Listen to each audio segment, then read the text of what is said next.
Hey guys, I'm gonna try to make this video as quick as I can, because it just takes too long to load it up by DM. Otherwise, I'll start with the Atlanta Green Bay game. So the one thing I'm coming back to is that I simply can't see Green Bay slowing down Atlanta's offense. The secondary is severely banged up. Atlanta's been on an unbelievable roll offensively, especially at home. And although usually I would be worried about a team that can run the ball effectively, like Atlanta, which would sometimes cause the scoring to be lower, time of the clock to keep running, and even hurt Matt Ryan's touchdown chances. But the reason why I don't see that over here is, first of all, although Green Bay is a terrible defensive team, they actually do play pretty decently against the run.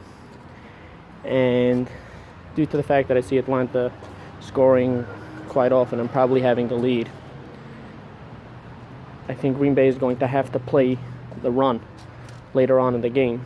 They're not going to want Atlanta to run the ball with the lead, so that'll be once again in Matt Ryan's hand to throw the ball. I can see this game ranging from about a 40 some odd point Falcons score to about anywhere from the 20s to the 40s for Green Bay as well. If Atlanta wins by a blowout, the team total, which I'm playing for 50 units, should be an easy hit. And if Green Bay somehow miraculously keeps it close with Aaron Rodgers, then the over should be fine. So I'm kind of hedged that way, both ways, but there's a good possibility that both will hit. So I'm going 50 units on the total, the game total, 50 units on Atlanta Falcons team total. I have 35 units on Matt Ryan over 2.5 touchdowns. The juice varies from minus 120 to minus 150 on that particular prop. So if you're getting minus 150, then play it for 30 units. On the Rodgers yardage prop, I see Green Bay being down a lot, and Rodgers gonna have to air it out. If Green Bay somehow does pull it off, I think it'll be a tie game late, which those extra last-minute field goal drives where you're essentially not running the ball pads the yardage stats as well. There are some on the yardage prop that you have all the way from 300 to 310, where I'm paying more juice, minus 145 to minus 150, all the way up to 322 to 325 range, which is basically even money. If you're getting the 300 to 310, minus 145, minus 150, that range, I'm playing it for 15 units. If you're getting the 322 to the 325 range, I'm playing it for 10 units. Now, I am considering a hedge, which I may play. If I do, I'll just add that play to this feed over here, to the NFL Week 3 playoffs feed. Being that I simply can't see Atlanta scoring less than 30 points. If Green Bay is going to win this game is going to be over.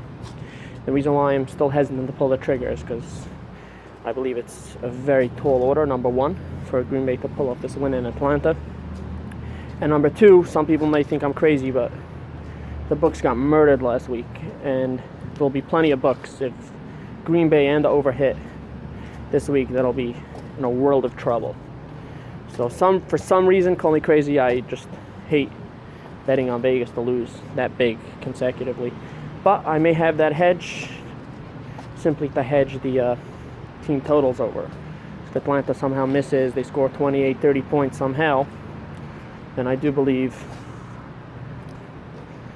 if Green Bay wins this game, or it's tied late, you'll have a 30-30 score or something like that, and Green Bay somehow drives to that winning field goal, Rodgers heroics, that'll go over as well. I'll let you guys know on that parlay.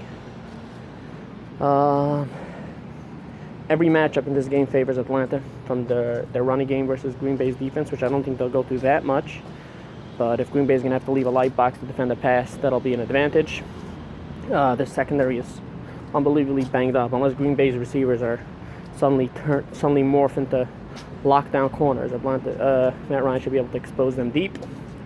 The only X factor, and sounds redundant, but the only X factor is Aaron Rodgers. In my opinion, Aaron Rodgers is playing better football than I've ever seen any quarterback ever play. I mean, you can just, if you're looking, you can look at a highlight reel, an all-time highlight reel of Tom Brady. His top 5 throws you'll see over there won't match Rodgers' top 5 throws in the last couple of weeks. I understand that different quarterbacks, different systems, but what Aaron Rodgers is doing is unbelievable. So for that reason alone, I do believe he'll contribute enough towards the over, and I may do that hedge parlay with the over.